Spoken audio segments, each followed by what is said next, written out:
Hello dear student, कैसे हो आप सभी लोग। उम्मीद करता हूँ सब अच्छे होंगे और सबकी पढ़ाई शानदार चल रही होगी। प्यारे बच्चों, CBT 1 के जैसे कि आप सबको पता ही एग्जाम हो गए, बच्चे आंसर की का वेट कर रहे हैं, एक्सपेक्टेड कट ऑफ के बारे में अलग अलग प्लेटफॉर्म पे देख रहे हैं और मैंने भी अपनी जो ओपिनियन आपके सामने रखी है।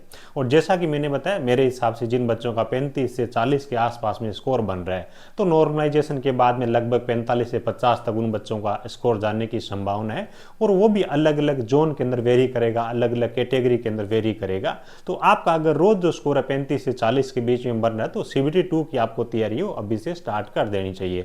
और CBT 2 में आपके लिए जो नया पार्ट है, देखो CBT 2 का पार्ट ए जो है उसके अंदर तो वही चीजें आपको पढ़नी है लगभग जो आपने CBT 1 के अंदर पढ़ी है, लेकिन CBT 2 का पार्ट बी जो है वो आपके लिए नया है और इसके अंदर आपको बेहतर से बेहतर आपको तैयारी करनी पड़ेगी।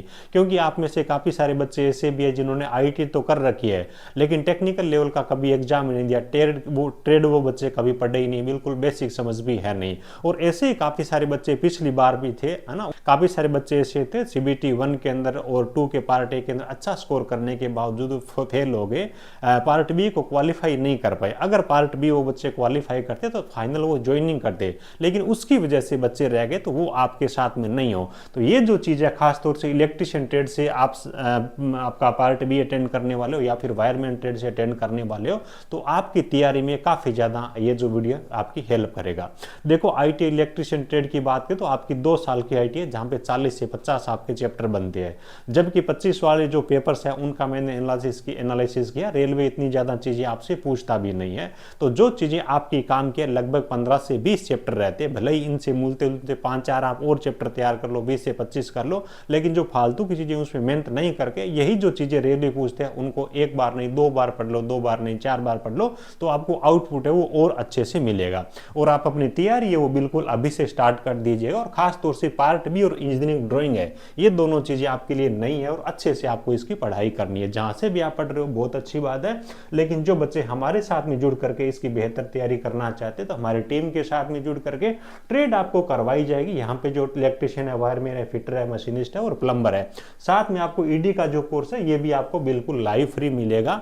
और अभी जो इसकी प्राइस चल रही है वो भी दोस्तों 499 रुपये ऑफर के अंदर है। रिजल्ट आने के बाद भीड़ बढ़ेगी तो थोड़ी सी प्राइस है वो भी हम बढ़ाएंगे। और बेहतर आपके पास में समय है जहां से भी पढ़ रहे हो, लेकिन एक चीज का ध्यान रखिएगा, 25 के अंदर उन्होंने पैटर्न चेंज किया है, तो रिकॉर्डेड क्लासें या फिर इस प्रकार के जो केवल आपको बिना किसी चीजों पे ध्यान दिए कंप्लीट थ्योरी पढ़ाए जा रहे हैं, उन चीजों के थोड़ा सा आपको अवेयर रहना है। पैटर्न चेंज है लाइव, जहां पे लेटेस्ट पैटर्न के अकॉर्डिंग आपको पढ़ाया जाए तो वहां से आपको कम टाइम के अंदर बेटर आउटपुट मिलने के चांसेस रहेंगे।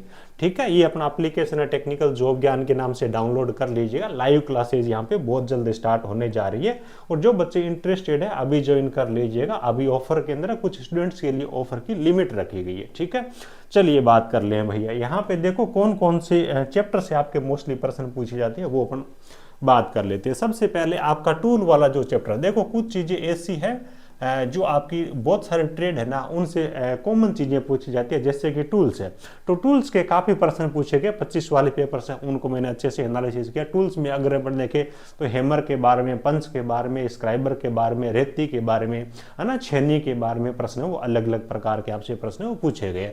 तो टूल्स को आपको बहुत अच्छे तरीके से तैयार करना है, हर पेपर के अंदर यहाँ से प्रश्न है वो आपसे पूछे गए। उसके बाद में आपके II रूल है, वहां से प्रश्न पूछे गए, लगभग हर पेपर के अंदर 2 प्रश्न वो यहाँ से पूछे गए। ठीक है, उसके बाद रेजिस्टेंस और रजिस्टर यहाँ से भी प्रश्न पूछे गए, लगभग 2-2 प्रश्न यहाँ से भी पूछे गए। रजिस्टर में क्या है कि जो फिजिकल रजिस्टर है उसके बारे में पूछ लिया, वायर बाउंड रजिस्टर है उसके बारे में पूछ लिया, है ना, या फिर अलग अलग जो रजिस्टर है उनके बारे में किसी कोई प्रॉपर्टी पूछ ली, या फिर यूज कहाँ पे करते हैं ना। रेजिस्टेंस है कलर कोडिंग पे आधारित जो आपके फॉर्मूले, कलर कोडिंग फॉर्मूले पे आधारित जो आपके न्यूमेरिकल प्रश्न बनते हैं वहां से एक एक प्रश्न पूछा गया। अल्टरनेटर, देखो अल्टरनेटर हो गया, DC जनरेटर हो गया, DC मोटर हो गई, ट्रांसफॉर्मर हो गया। मशीन के अंदर 4 ही चैप्टरों से प्रश्न पूछे गए और यहाँ से काफी सारे प्रश्न पूछे गए। जैसे अल्टरनेटर की बात करें तो यहाँ कहीं पे आपको फ्रीक्वेंसी पूछ ली, कहीं पे आपको पोल की संख्या पूछ ली, कहीं पे आपको सिंक्रोनस गति पूछ ली, यानी कि जो आपको सिंक्रोनस गति वाला जो फॉर्मूला है ना 120 F/P, यहाँ से कई सारी चीजें आपसे पूछी गई है।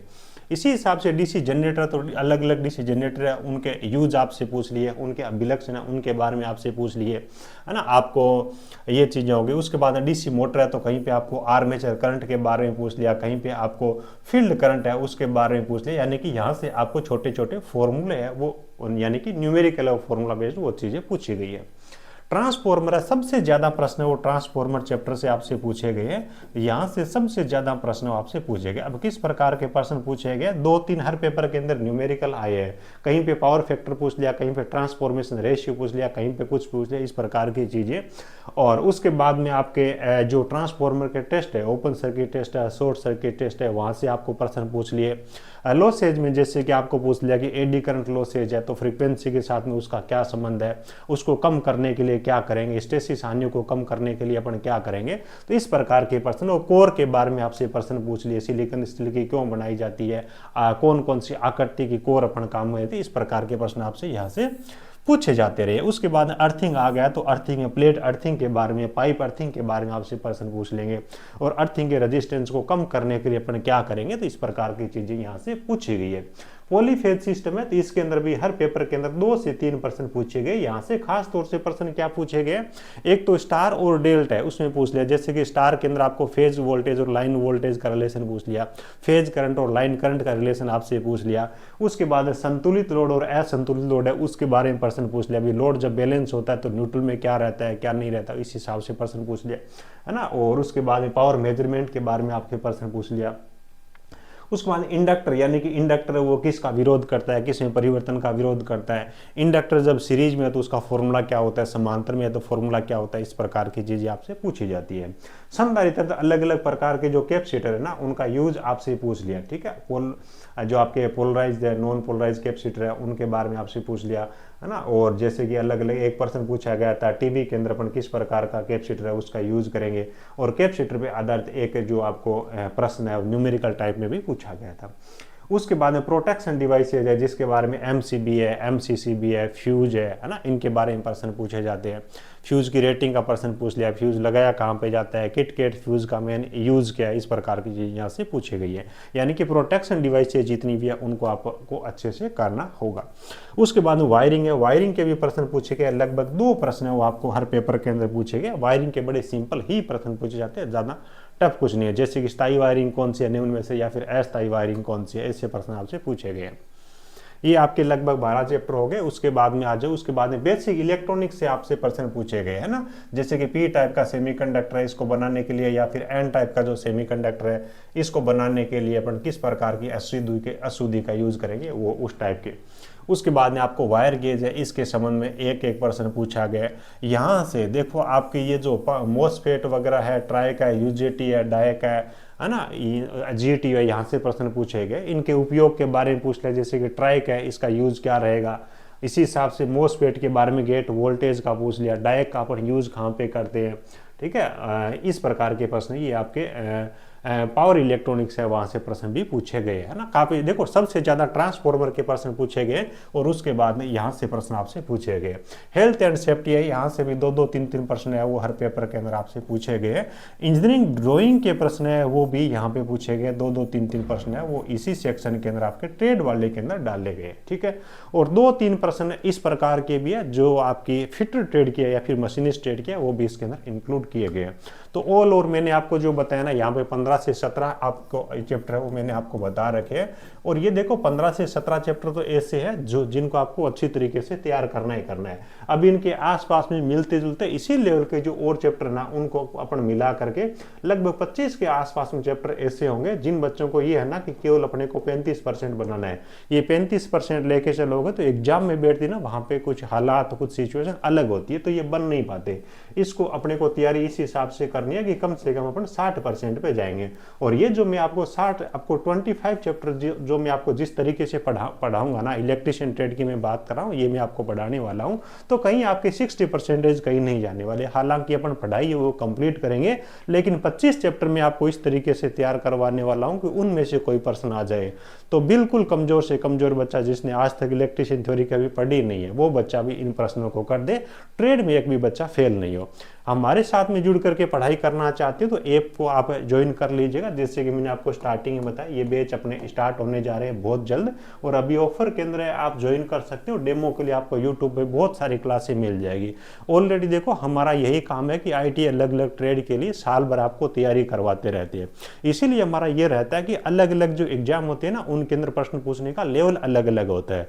तो उन चीज़ों के बारे में पहले विश्लेषण करें, पीछे की चीज़ें क्या है, उनकी कट ऑफ क्या रही है, उसके बाद में उस लेवल से अपनी पढ़ाई को स्टार्ट करते हैं, एक सही डायरेक्शन के अंदर बच्चों को लेके जाते हैं। तो जो बच्चा इंटरेस्टेड है, कम फीस के अंदर आप ज्वाइन कर सकते हैं। चाहो जहाँ से पढ़ो भैया, कोई बात नहीं है, लेकिन जहाँ से आपको अच्छा समझ आ जाए और आपको लगे कि हाँ इस एग्जाम के अकॉर्डिंग ये अपने को पढ़ाई कराएगा, वहाँ से जरूर पढ़िएगा। वैसे इलेक्ट्रिशियन थ्योरी आपको बहुत से पढ़ाएंगे और उसके बाद रिकॉर्डेड कोर्स भी आपको बहुत सारा मिलेगा, लेकिन अपने को फालतू के कचरे पे नहीं जाना है। केवल जो रेलवे का एक अलग पैटर्न रहता है ना, 25 के अंदर पैटर्न इनका चेंज रहता है, उसके अकॉर्डिंग आप पढ़ोगे ना तो कम टाइम के अंदर ये चीज़ें कर सकते हो। मैं तो ये बोलता हूँ, ये जो 25 चैप्टर है ना, आप मान के चलिए कि मैं महीने भर में तो नहीं बोलूँगा, लगभग आपके पास में 1.5 महीने के आसपास में टाइम होना तो भी आप कर सकते हो। लेकिन रिजल्ट का वेट मत करिएगा, रिजल्ट आने के बाद में लगभग आपको महीने भर का टाइम मिलेगा और उसके अंदर इन चीज़ों को करना तो पॉसिबल है, लेकिन बच्चा खुद हड़बड़ा जाता है कि इतना कैसे करेंगे। हमने पिछली बार देखा था बहुत सारे बच्चे बाद में पेपर ही नहीं देते कि महीना भर तो बच्चा ट्रेड तो मैंने कभी पढ़ी नहीं। तो वो हालात आपके नहीं हो, तुरंत आप अपनी पढ़ाई है उसको स्टार्ट कर दीजिएगा। ठीक है, चलिए भाई, thank you, best of luck.